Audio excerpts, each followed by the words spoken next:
Hello दोस्तों, मैं हूं प्रवीण। मैं आज आपको 10th क्लास की जो मैथमेटिक्स है उसमें एनसीईआरटी का न्यू पैटर्न है 2023-24 का, उस पैटर्न को मैं करा रहा हूं, जिसमें मैंने इसके पहले चैप्टर फर्स्ट को कंप्लीट कर दिया है। अब हमारा सेकंड चैप्टर है बहुपद। बहुपद को हम पढ़ने वाले हैं। बहुपद पढ़ने से पहले हमें बहुपद का बेसिक आना होगा। तो बहुपद का बेसिक उसी चैप्टर में से मैं पढ़ा रहा हूँ। आपकी बुक में जो कुछ भी लिखा है सेम बिल्कुल वही की वही लैंग्वेज मैंने उठा के इसी में रखी है, और उसी लैंग्वेज पर हम डिस्कस करेंगे। पूरा जितना जो उन्होंने बहुत विस्तार से दिया था तो उसको मैंने थोड़ा सा सॉर्ट आउट करके आप लोगों को समझाने की कोशिश की है। ठीक है, अब देखिए आगे। मैं आपको बताता हूँ कि जैसे क्लास 9th में आपने पढ़ा होगा कि चर वाले बहुपद के बारे में आपने पढ़ा होगा, उनकी घातों के बारे में अध्ययन किया है। याद कीजिए कि चर x के बहुपद px में x की उच्चतम घात बहुपद की घात कहलाती है। ठीक है, इसकी आपको डेफिनेशन याद रहनी चाहिए। ठीक है, चर चर x के बहुपद px में चर x का बहुपद जो रहेगा चर x है, तो इसका बहुपद क्या होगा, px होगा। तो px में x की जो उच्चतम घात होगी उसे क्या बोलते हैं, उसे बहुपद की घात कहलाती है। ठीक है, और बहुपद की घात के आधार पर ही हम बहुपद को अलग अलग भागों में बांट सकते हैं। ठीक है, जैसे हमारा 4x + 2 है, चर x में घात 1 का बहुपद है। मतलब कि ये जो है ये हमारी क्या है, एक इक्वेशन है। इसमें जो चर x है तो x की घात 1 का बहुपद है, मतलब इसकी में 1 की घात है तो उसका 1 का बहुपद है। ठीक है, तो अधिकतम घात क्या होनी चाहिए, 1 की घात होनी चाहिए। ठीक है, तो वो कौन सा होगा, रैखिक बहुपद होगा। 1 से फिर छोटी घातें पाई जाए तो कोई दिक्कत नहीं। ठीक है, 1 से छोटी घात मतलब 0 होती है। ठीक है, अब जैसे रैखिक बहुपद है तो रैखिक बहुपद क्या होते हैं, कैसे होते हैं, थोड़ा सा आप ग्राफ में देख लीजिए, मैं आपको दिखा देता हूँ। और जब हम रैखिक बहुपद पढ़ेंगे तो इतना विस्तार से ही पढ़ेंगे। ठीक है, देखिए हमारा एक ग्राफ होता है। ग्राफ में y अक्ष होता है, x अक्ष होते हैं। इस x अक्ष में हमारे कुछ नंबर्स ऊपर और नीचे ये प्लस और माइनस के लिखे जाते हैं। मैं जब पढ़ाऊंगा तो आपको दिखाऊंगा। इसमें हमारे लिए बिंदु ढूंढने होते हैं। ठीक है, तो हमने निर्देशांक ढूंढ लिए। निर्देशांक ढूंढने के बाद हमने उन लाइन को बना दी। अब जो लाइन बनी ये एक चर घात वाली है। ठीक है, तो चर पे कौन सी, एक घात है, एक की घात है, वो वाली बनी। ठीक है, तो इसको आपको थोड़ा शॉर्टकट में मैंने बता दिया, जब विस्तार से पढ़ेंगे तो आपको समझ आ जाएगा। देखिए यहाँ पर जैसे हमारा जो 2/² है, तो इसमें अधिकतम घात बाई पर कितने की है, 2 की पावर है। यहाँ पर फिर 1 की पावर हो जाएगी, फिर 0 की पावर हो जाएगी। किसी भी अल्फाबेट पर 0 की पावर क्या होती है, 1 होती है। ठीक है, तो क्या लिखा उन्होंने, चर बाई में घात 2 है। ठीक है, 2 का बहुपद है, इसे इसलिए इसे क्या बोलेंगे, द्विघात बहुपद बोलेंगे। ठीक है, क्वाड्रेटिक इक्वेशन बोलते हैं इसके लिए, या क्वाड्रेटिक पॉलिनोमियल कहते हैं। ठीक है, तो इसको भी आपको याद रखना है। 5x³ - 4x² plus x minus √2। ठीक है, तो इसमें x जो चर है तो उस पर अधिकतम घात कौन सी है, x जो चर है यहाँ पर अधिकतम घात किसकी, 3 की है। फिर इसके बाद 2 की पावर है, फिर इसके बाद 1 की पावर है, फिर इसके बाद 0 की पावर है। इसको हम ऐसे भी बोल सकते हैं 0, इसकी वैल्यू 1 होती है, 2 में 1 का गुणा होगा तो वही का वही आ जाएगा। ठीक है, तो त्रिघात बहुपद कहलाता है। त्रिघात बहुपद के बाद फिर हम चलते हैं u पर। देखो 6 की पावर, तो इसका मतलब चर कुछ भी हो सकता है। एक्स लिया उन्होंने, वाई लिया यहाँ पर, फिर एक्स लिया, फिर यू ले लिया, पी भी ले सकते थे, एम भी ले सकते थे। अल्फाबेट मतलब ए टू जेड जितने 26 अक्षर हैं, 26 अक्षर में कोई भी ले लो तो आपकी बुक के कहलाएंगे, चर कहलाएंगे। और चर पर जो मैक्सिमम पावर होगी उस मैक्सिमम पावर को ही क्या बोलते हैं, उस बहुपद का नाम दिया जाता है। ठीक है, तो आपको ये बहुपद के नाम पता चल गए होंगे कि रैखिक बहुपद क्या होता है, अधिकतम घात 1 की हो। द्विघात बहुपद कौन सा होता है, जिसमें अधिकतम घात 2 की हो। त्रिघात बहुपद वो होता है जिसमें अधिकतम घात 3 की होती है। ठीक है, अब जो बहुपद नहीं होते हैं तो उनको हम समझते हैं। 1 के बटे में किसी भी बहुपद को रख दो तो वो बहुपद नहीं कहलाएगा। ठीक है, एक बात हो जाती है। और दूसरी बात, अंडर रूट के अंदर कोई भी चर हो तो वो बहुपद नहीं होगा। बस दोनों बातों से हमारे ये पूरा क्लियर हो जाता है। ठीक है, आपको ये हमेशा याद रखना है और ध्यान रखना है कि उस पर क्या होती है, 1 की घात वाले तो बहुपद को क्या बोलते हैं, रैखिक बहुपद। 1/2 की घात वाले बहुपद को क्या बोलोगे, कुछ नहीं बोलोगे, तो इसलिए वो क्या हो जाएगा, कैंसिल हो जाएगा। ठीक है, तो इसलिए आपको याद रखना है कि रैखिक, द्विघात और त्रिघात हम 3 घात वाली बहुपद तक पढ़ते हैं। उसके आगे यदि कोई बहुपद की जरूरत आती है, क्वेश्चन आते हैं, तो उसके बारे में हम वहीं समझ लेंगे। ठीक है, तो हमें बेसिक में जो आपको बताना था उतना तो हमने बता दिया। अब इसके बाद हम बताते हैं आपको कि अब बहुपद px, जैसे ही मैंने बताया कि बहुपद जो होते हैं तो बहुपद को क्या बोलते हैं, पी एक्स से डिनोट करते हैं। इसका मतलब ये होता है कि एक पी यानी पॉलिनोमियल, एक्स मतलब कि ऐसी वैल्यू जो एक्स से मिलकर समीकरण बना हो। एम से मिलकर बना हो तो यहाँ पर एम आ जाएगा, जेड से मिलकर बना हो तो जेड आ जाएगा। जैसे ये वाला जो समीकरण है, ये वाली जो इक्वेशन है, ये इक्वेशन किससे मिलकर बनी, ये एक्स से मिलकर बनी। तो अब आपको याद रखना है अच्छे से कि एक्स से मिलकर जो बनी इक्वेशन होती है तो इस इक्वेशन को पी एक्स बोलेंगे, एम से मिलकर बनी इक्वेशन को पी एम बोलेंगे।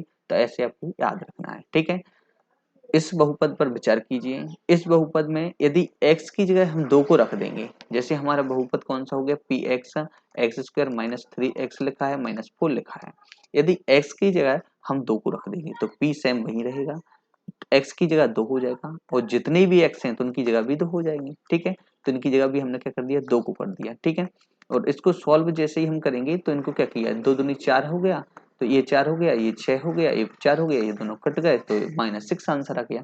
तो देखो ऐसे ही उन्होंने किया है कि x की जगह 2 को लिख दिया, एक्स स्क्वायर की जगह 2 स्क्वायर को कर दिया, इस x की जगह पर इस 2 को कर दिया, -4 की जगह ये -4 हो गया, ठीक है। इसको उन्होंने सॉल्व किया तो -6 आंसर आ गया, ठीक है। तो उन्होंने ये बोला है कि ये -6 मान है जो एक्स स्क्वायर -3x-4 का x बराबर 2 पर मान कहलाता है, कौन सा, ये वाला मान, ठीक है। तो इसको हम थोड़ा यहां से पढ़ना स्टार्ट करें, ठीक है। एक्स स्क्वायर -3x-4 का x बराबर 2 पर मान 6 होगा, -6 होगा, ठीक है। उसको हम इस तरीके से पढ़ सकते हैं, ठीक है।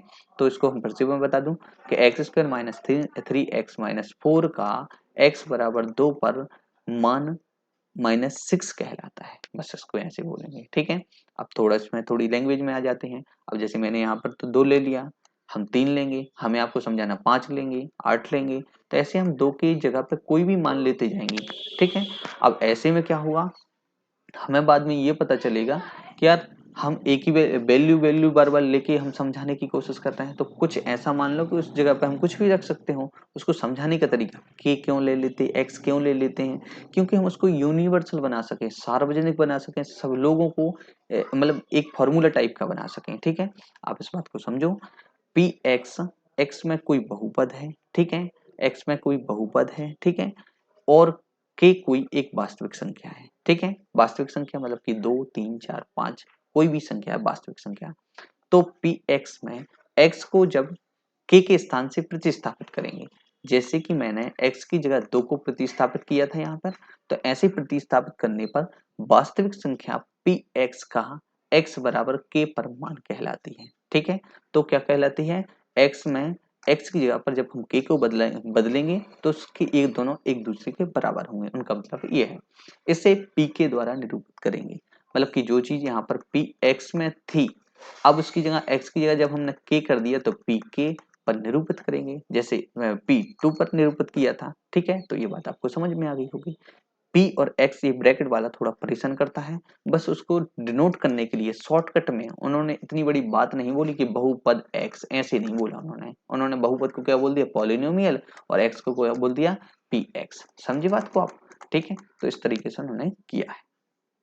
पी एक्स बराबर एक्स स्क्वायर -3x-4 का x बराबर -1 पर क्या मान होगा, तो यहाँ पर x की जगह क्या रखना है, -1 रखना है। तो -1 को जब जैसे मैंने रखा तो -1 का स्क्वायर माइनस कोष्टक के अंदर 3, फिर इन ब्रैकेट के अंदर क्योंकि माइनस में है इसलिए इसको फिर इन ब्रैकेट लगाया, फिर -4 लिखा, इसको सॉल्व किया। सॉल्व करना भी मैं आपको पूरा विस्तार से सिखाऊंगा जब हम क्वेश्चन करेंगे, अभी तो हम बेसिक कर रहे हैं। हमें तो बस इतना पता रहना चाहिए कि जब इनकी वैल्यू को रखेंगे तो हमें कोई एक आंसर मिलेगा। वो आंसर क्या मिला, हमें 0 मिला, ठीक है। जैसे हम इसको सॉल्व करके एक बार बताते हैं, तो एक्स पर स्क्वायर है माइनस का, और फिर क्या लिखा है, माइनस के अंदर 3 लिखा है, फिर ब्रैकेट के अंदर -1 लिखा है, और फिर उसके बाद क्या लिखा है, इस ब्रैकेट को हमने जैसे ही बंद किया और इसके बाद क्या लिखा है, 4 लिखा है, ठीक है।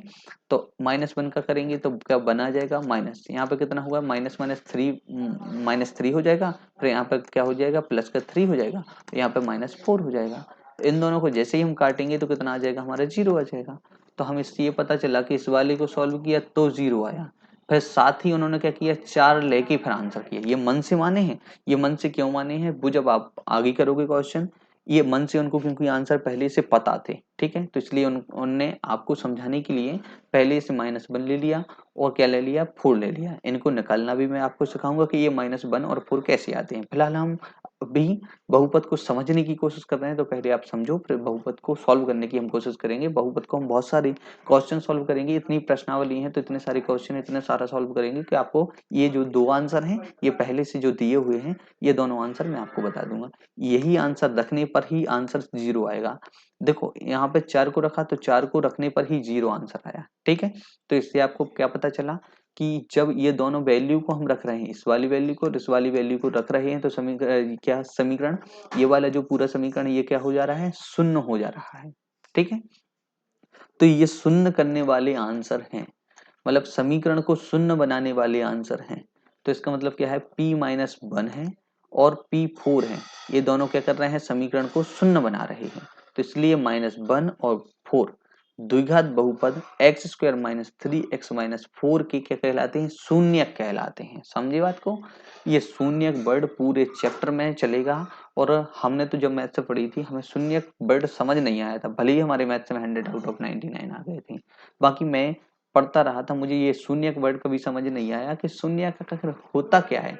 तो शून्यक वो होता है, ऐसा मान होता है जिसको समीकरण में रखने पर समीकरण शून्य हो जाए, उसे क्या बोलते हैं, शून्यक कहते हैं। आप हमेशा याद रखना इस बात को, ठीक है।